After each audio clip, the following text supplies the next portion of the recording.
There are a lot of people on the internet claiming to have built the world's smallest camper van, but all the ones that I've seen still look quite big. Alright, maybe the world's smallest car is a little bit too cramped to convert, but there are other vehicles out there, smaller than one of these Japanese K-trucks, that I think with a little bit of work would truly be the world's best small camper van. So, the crown is there to be taken, and believe me, this is going to be one of the most challenging builds that I've ever taken on. And you, the people watching, are going to get to choose what I do with certain things along the way. So join me on this journey as I design and build what is officially the smallest camper van ever made. If you haven't got one already, go grab yourself a cuppa, get sat down, and let's get into it.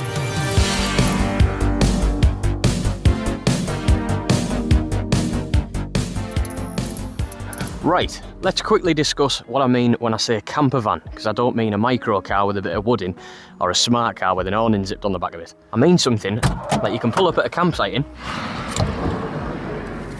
jump in the back of, and everything's ready to go. No tent boxes, no setup time, a proper camper. Now, as someone who used to own a K-truck, I know firsthand just how small they are. And back when I owned mine, I even considered building a removable box to slide on and off the bed. Ever since I sold my truck, I kinda regretted not giving it a go. But when I saw a few other YouTubers claiming to have built the world's smallest camper van using one of these trucks or vans, I thought, nah, surely not. There must be someone out there who's made a camper van using something smaller than this to begin with, and there is.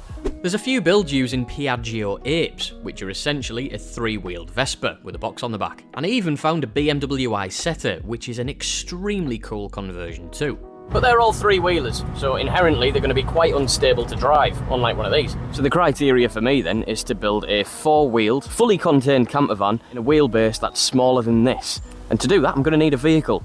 I think I know just the thing. Right, good morning. It is 7 AM. Been driving for about an hour and a half now. I've been assured that the vehicle that we're going to pick up today can start, run and drive. There's no seized brakes or anything like that, and it can tick over by itself. And that's a good thing, because although I'm very grateful that my mates lent me this trailer, it's a hell of a unit, and I'm going to need a little bit of a run up to get the car actually onto the trailer, because it doesn't have a winch. Previous owner has had it for 17 years and it's only done 5,000 kilometers. It is a little bit rough around the edges, it doesn't have an MOT, it's going to need a little bit of work, but if you can just look past that and see what I can see, I think we've got the perfect car to start this little challenge with. And I guess I'll check in with you when I arrive.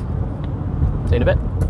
Right, as you can probably tell by the rain, we are deep into haggis country, and it's saying that I'm only about a minute away. I'm going to go straight over this roundabout because there's no chance I'll get around there with this trailer on.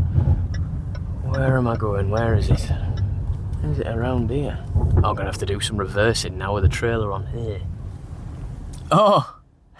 I can see it.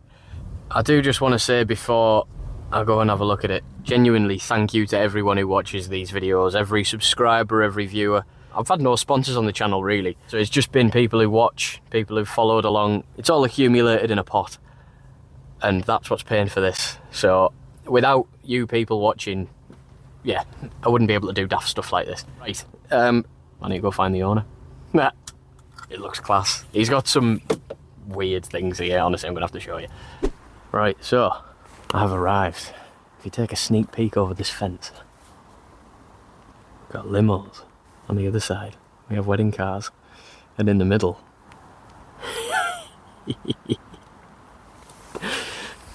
we're buying a midget, boys. Yes, you heard that right. It's a midget. More specifically, a Daihatsu midget, and you can see why.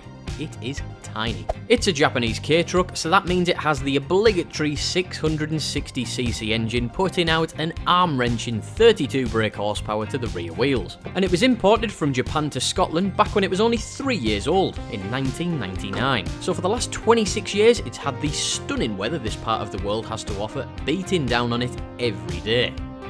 Great. These car seat covers have saved the original upholstery, which is fantastic. But I'll hand it over to real life Luke now to show you around it in a bit more detail. So if you haven't seen one before, it's a Daihatsu midget. Now it is basically a Japanese K-truck that has been put in a hot wash. It is very, very small. And when I say small, you can only fit one person inside of it. I think on the automatics they did actually have like 2 half seats rather than just one full one.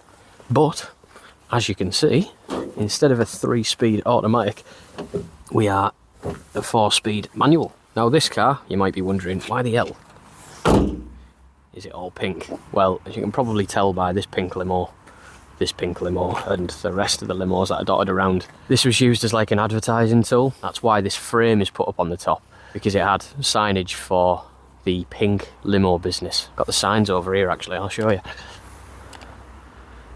There it is there. It's literally just gone from roundabout to roundabout, getting parked up with those signs on to advertise this business. Now when COVID happened and the world shut, no one wanted limos anymore, so unfortunately every single one of these is parked up. And Craig, the guy who I've bought this off, has decided to just get rid of it because there's a lot of space here. There's 1, 2, 3, 4, 5, 6, 7 limos and a few other wedding cars that are just sitting around doing nothing now. So when I put a post out on the midget forum, feels weird saying that, asking if there was one of these for sale in the UK, because there is only one on eBay at the moment, and funnily enough it's down the road from me. He got back to us and said, yeah, I've got one. Only issue is, I'm up in Falkirk and it's a little bit rusty. And when I say it's rusty, it's spent 26 years in Scotland. It hasn't done many miles, but it's still 26 years in Scotland. It's only got 5,100 kilometres, which is what, about 3,500 miles?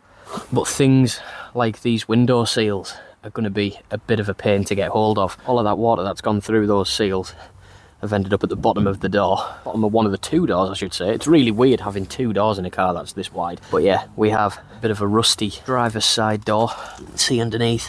It's all crispy. I don't really want to touch it. I want to keep it in as best shape as possible so I can copy it when I need to make a new one. And another few bits of damage, if you like. This piece of trim, this wing. Now Craig, who is the previous owner, because I've just bought it, got a phone call one day saying, you're the guy who owns that pink midget, aren't you? Well, it's on its side. Basically, a load of kids had lifted it up and tipped it over, so there's a little bit of damage to the left-hand side of it. But underneath, it doesn't look too bad. So it needs a good service, needs a few weld repairs, and then we can start on the camper conversion, which, if you look at the frame on the top, might give you a little bit of an idea of what I've got planned with this, because I don't think I'm going to be able to lie down straight on that bed there, am I? So that might be the way to go. Right, need to get it home now. Can't wait to show our lass. She's going to kick off. Right, let's see if we can get this puppy started. Oh, she's purring like a cat. Oh my god, there's all sorts of noises happening. Handbrake off. We're moving. We are moving. It's terrifying how small it is. It drives okay. The steering is the lightest thing I've ever felt on any car, ever. Am I just going to go for it and see if I can get it up this ramp first time? I probably should get out and see if I've got it lined up. I think we're just going to have to send it, aren't we? Wish me luck.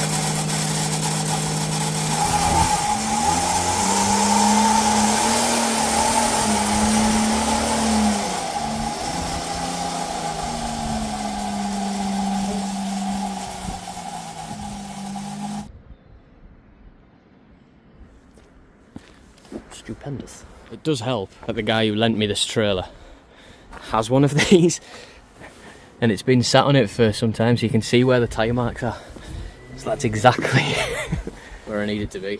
I can't believe that I just got up there in a wonder. I genuinely thought it wouldn't have the guts. Right, it's raining, but we're on. We're ready to go back. Craig threw me a free breakfast in there. He owns a cafe, so I thought while I'm up here, might as well go see some of the sights. I've got 2 places to stop off at with the pink midget, and have to go shower lass. So before heading home for the inevitable bollocking from the wife, I took the midget for a glance at a couple of big dogs and visited a wheel that's not round. And speaking of wheels, just my luck. Nice one. Yep, one of the trailer tyres decided to delaminate on the way home, but it couldn't have happened in a better spot. Wheel changed. Found a man with a forklift.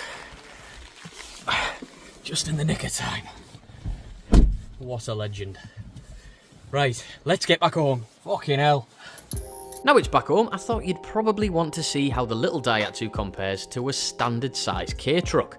Remember, this white Acti is what people claim to have built the world's smallest camper with. But if I sit here in the Acti, I can actually stretch to the other side, and I have to lean to be able to touch that door card. Whereas if I do it in that machine over there, I can pretty much touch it with my elbow, so the cab inside of this thing is very, very small. And it's not just significantly narrower, but it's shorter by over ½ a metre too.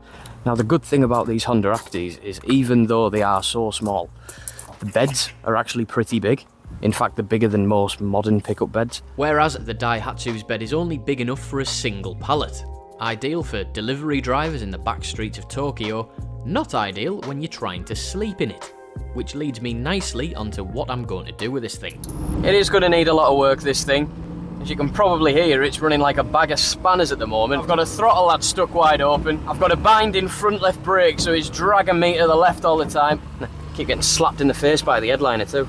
Now, I wasn't particularly looking for one that already had like an advertisement board frame set up on there, but it has given me a lot of inspiration when it comes to what I can do over the top of the cab. Now, I think I could have bunk up the top here for me to sleep in, which would leave all of this space down here free. I say all of this space, it's about 1 metre squared, to put anything I want in there.